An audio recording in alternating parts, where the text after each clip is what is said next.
Right, now, this is important. This is a lesson in language, this one, right? This is a lesson in language.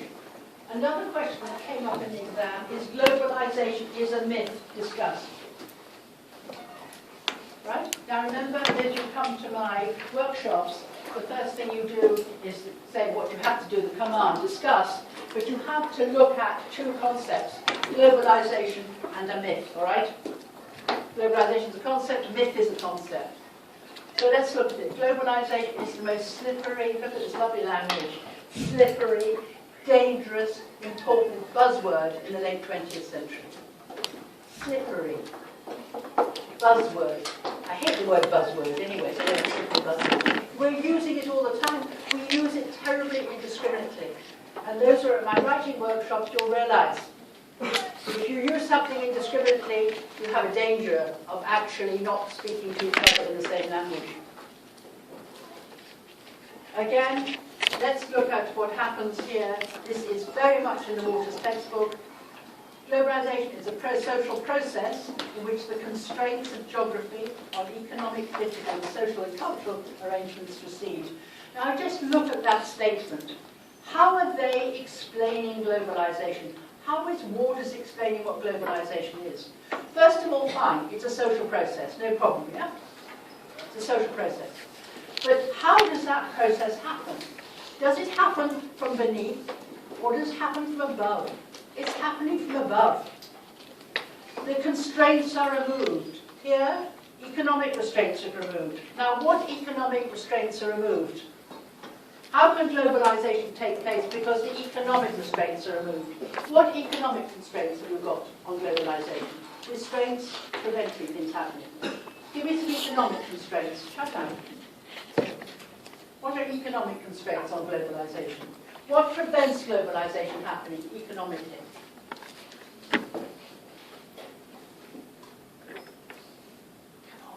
You're on this chapter, aren't you? Think about it. Globalization, you know what globalization is. So if I say economic restraints are removed, what economic restraints are removed? What sort of restraints? I'm restraining something, I'm stopping it happening. So what sort of restraints are happening? Talk to each other. Talk to each other. Just think. What economic constraints are removed?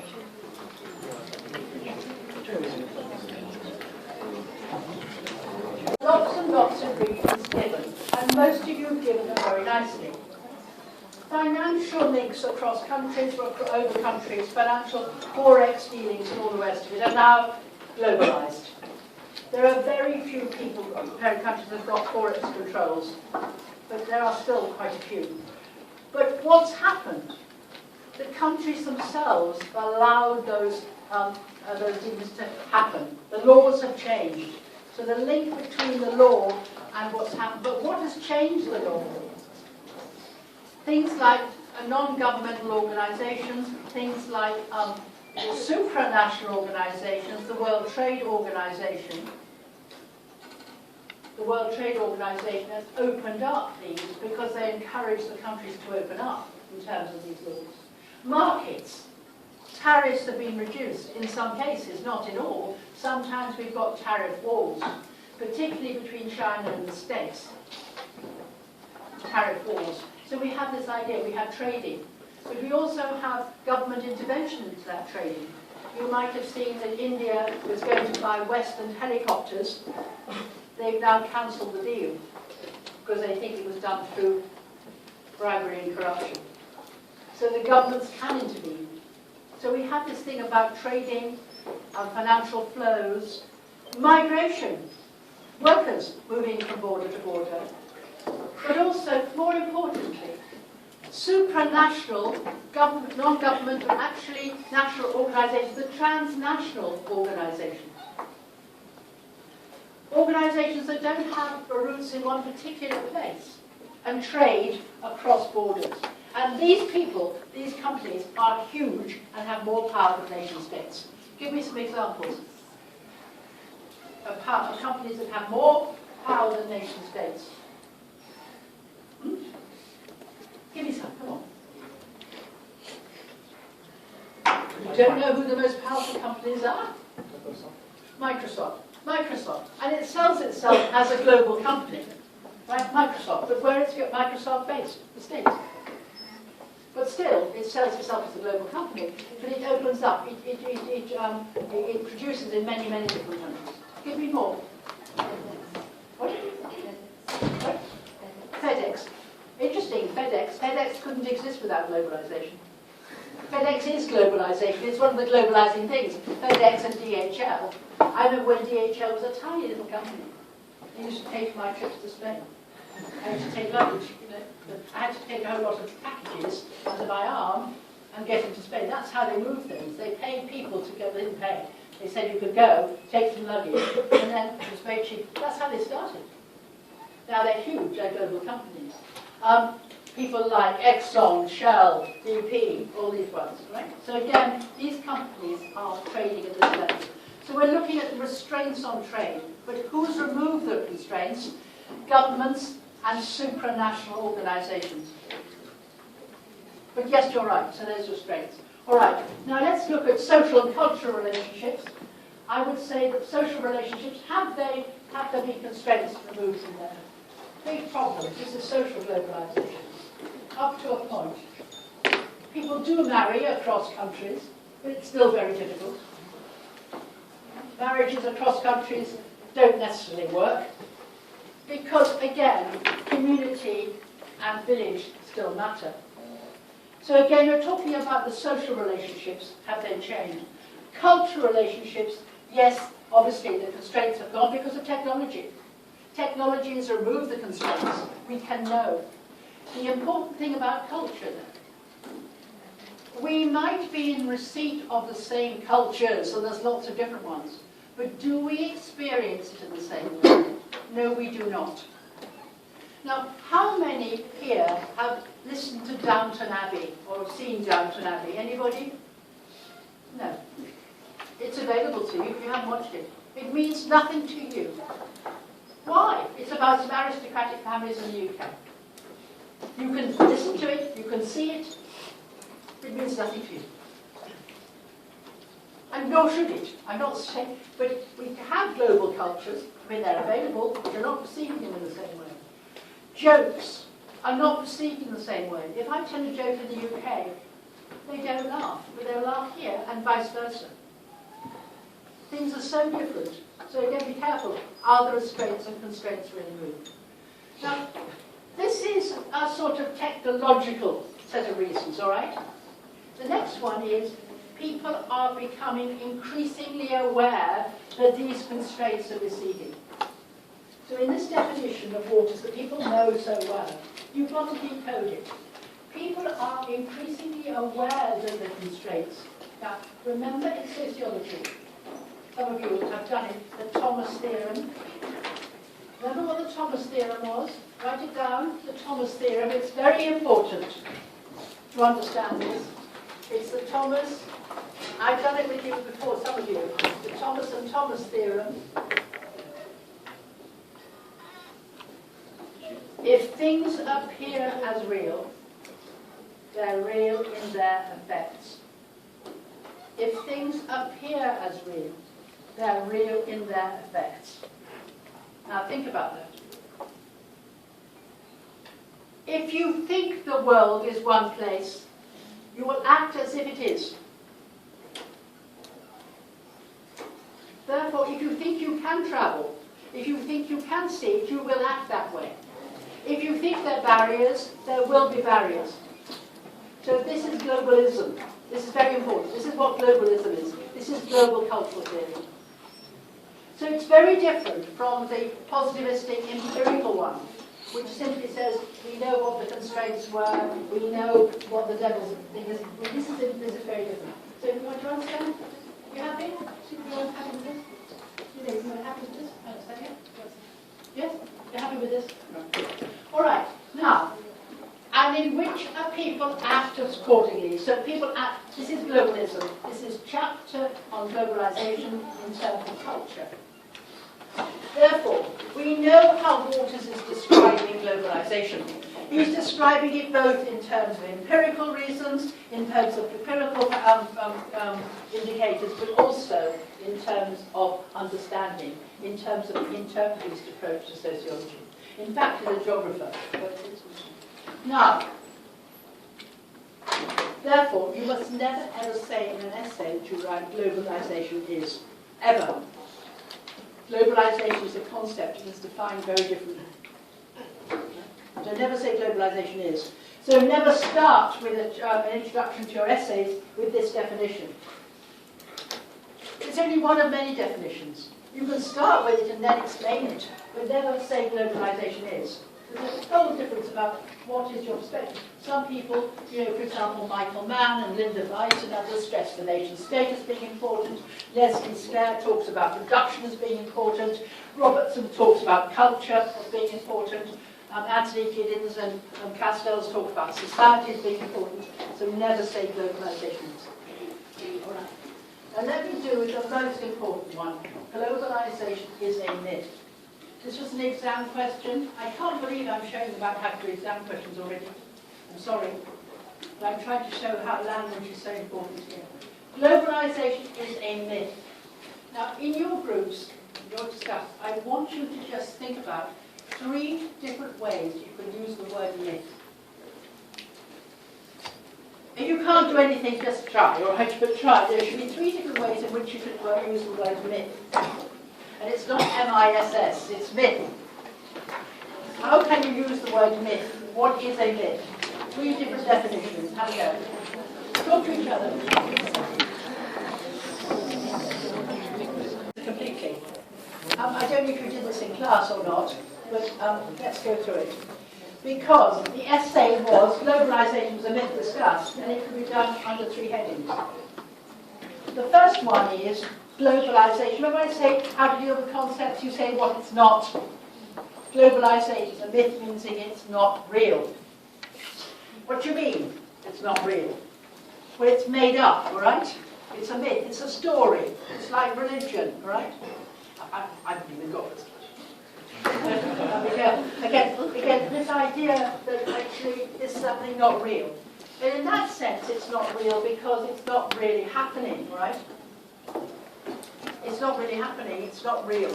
It's a story, right? The other one is globalization is a myth in the sense it is not empirically the case. It is not true. So, for example, there is not globalization. The constraints have not been. Now, if you have to do that one, you have to say why it's not or why it is. There is globalization or is not globalization. Empirically, you measure it. You say, there is trade across nations, there is forex, there are still boundaries, there are not still boundaries, etc. So that's the empirical thing. The final one is this one. You use globalization as a myth to say it's not real, but it is used as an ideology. And this is very important. Globalization is not real, it's used as an ideology in 2 ways. People act towards it as if it is real. That's a myth, right? It may not be real, but people act towards it if it is. So it's real in its effects. But also it is used. It is used by those in power to control. Now let's look at that example. And it's used by what the people we call skeptics a lot, this concept. It's used to describe something which has always been the case. That we've always got a capitalist economy, we've always got economics, we now call it globalization. It's not different. Somebody's saying it's simply capitalism in new clothes. It's just a myth. Now, for example, we are closing a factory in Liverpool. Why? Globalization. We are closing a factory in Dagenham. Why? Ford says, oh, because of globalization pressures. No, not at all. We're closing it because it's not profitable. Would we use the word globalization? Why are you doing globalization in this topic? Oh, because we have to do globalization. Because if we don't do globalization, this degree is not worth it. This idea that it's a myth, that somehow it's causing things to happen. It's like globalization is stealthily walking throughout this world and doing things. No, it's not. Globalization is a concept. But we act towards it, if it isn't real. We act towards it, it is actually doing things. It is, we act towards it, it's if the governments can say, we are closing this down because of globalization. WTO, my goodness. WTO is very much responsible for a lot of globalization, but it also assumes there is globalization, and the best way that markets can survive is to have open markets. Therefore, globalization is not. So you could have done that essay quite easily. One by saying, yes, it is, no, it isn't, and you could spend half the time doing that. Then you could talk about globalism, and then you could talk about how it's used and taking a sceptical answer, particularly for the nation state. Any questions? Am I going too fast? Tell me if I am going too fast. Too slow? Come on. Just right? Sure? How do I know? I need to have some evidence, all right? Tell me. I'm talking to myself. All right. Now, why do we need the term globalization? Concepts are developed through practice, through interaction, but we need this concept called globalization in order to explain the rapid social changes that occur. We need something to explain it. We might not agree with it. Globalization is a contested concept, but we must have something to organize our understanding. So this is this, Imre Sussman says, the widespread economic, you've got a chapter on economic, political, you've got a chapter on political, and cultural changes, you've got a chapter on cultural changes, that have taken place over the past several decades, have made it essential to make sense. Now, this is a very, very important concept. Can you make a little note saying sense-making? Sense-making. You have to make sense of the processes. In order to understand things, you have to sense-make. And when you're doing organization theory, which you will be doing soon, you'll come across the interpreter's method. And the interpreter's method suggests that people make sense of things after they've happened. So they engage in decision-making, and they don't use theory or method to make decisions. They explain their decisions afterwards in the sense of sense-making. They say, I've done this because of this. They make it up. Right? So you're coming across sense-making a lot. Right? So in order to make sense of what's happening, we use the term globalization. It helps us to organize our material. It helps us to organize what we have. Sense-making. So that's why we have it. So it might not be useful in terms of always being the case, but it's very useful in terms of trying to describe the changes. Right, now this is important. And this is not in your textbook, it is not in the Dublin Guide, it's because things have changed quite a lot. Do you all know who Anthony Giddens is? Anthony Giddens was the director of LSE, the sociologist. He's made a lot of money, huge amount of money, selling textbooks. He's probably the only sociologist I know who had a Lotus car. He's now in the House of Lords. He's a very nice guy. Very, very nice. Better than many other sociologists I know. Right. But he has this idea, he mixes Weber and Marx together, and he is exactly somebody that stands in the sort of middle. He doesn't say that socialization and globalization is absolutely everywhere, but he doesn't say it's not occurring. He usually talks about high modernity. But this is his statement, which says something quite interesting. And I'm warning you against doing an essay in 3 parts. The skeptics, the transformationists, the hyperglobalists. Don't do that. Don't do it. Because we've moved on. So let's just read what he says. All right? What he says. He says, Giddens suggests the debates about globalization are the single most important debates of the 21st century. Now, what are the debates about? The debates about the extent, the depth, the range, the causes, the drivers. These debates are really important. He, as other sociologists, are suggesting that sociology and other sociologists, social science, have moved on. We're not talking about geography, history. We're talking about a general theory of globalization, because this is the most important theory. He suggests that there's been a dislocation of the Enlightenment project. Now, this is important. Those that came to my workshops last time, I said you must look out about the Enlightenment. Now, how many of you know about the Enlightenment? Just be honest, tell me who know nothing about the Enlightenment. Honest? And you have, I've got one hand up, so can you just say, how many people don't know anything about the Enlightenment? How many of you would like me to talk a little bit about the Enlightenment? Thank you very much for being honest. Now, the Enlightenment period is absolutely vital. Go back into your subject guide. You need to read about the Enlightenment. The Enlightenment happened in the late 17th century, really, where people started to accept reason for why things happen. God could no longer be considered to be responsible. There were reasons. There was a logic to why things happened. So if there was an earthquake, it wasn't because there were dragons under the sea or that God was angry. It was because the tectonic plates moved.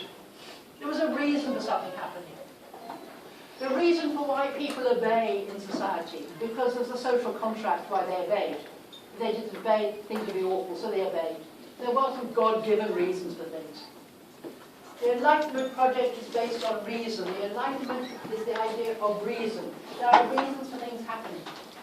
So the Enlightenment project is very much the LSE motto that you should know the causes of things. So when you know the causes of things, you can then control them. Don't read that. Well, listen to what I'm talking about. Don't read it.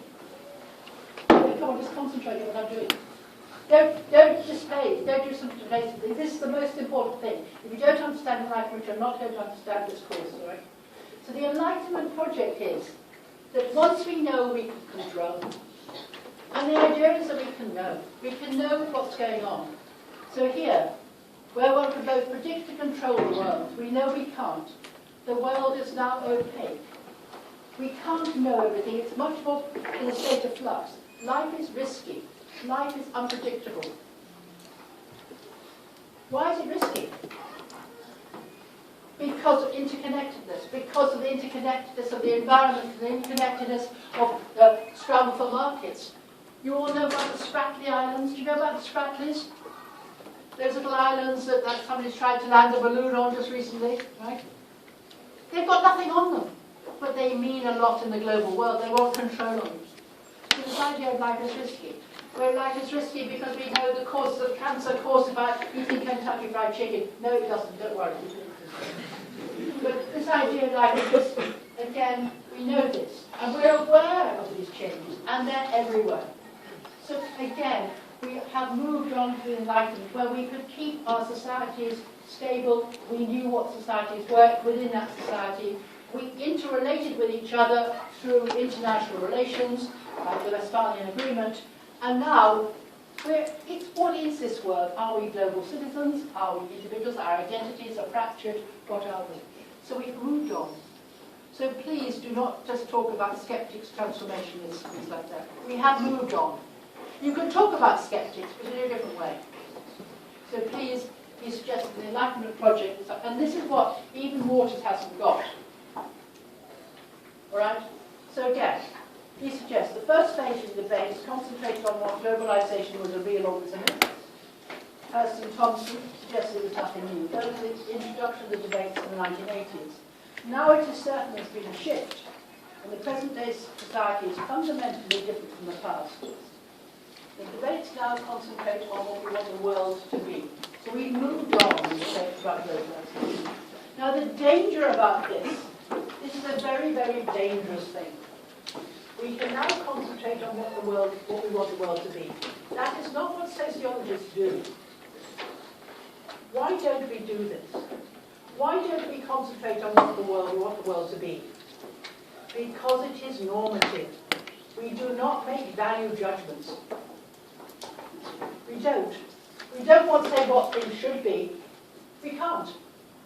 We try and say what things are. So what he's suggesting now is that sociology or social science needs to move into a different perspective, needs to do it into a highly moralistic perspective to try and control the world. You understand about normative? You shouldn't say what things should be. That's not what sociologists do, or what policy. We're not involved in social policy. Our information is used by social policy makers, but we shouldn't be saying what things are. We're not trying to change what we're looking at.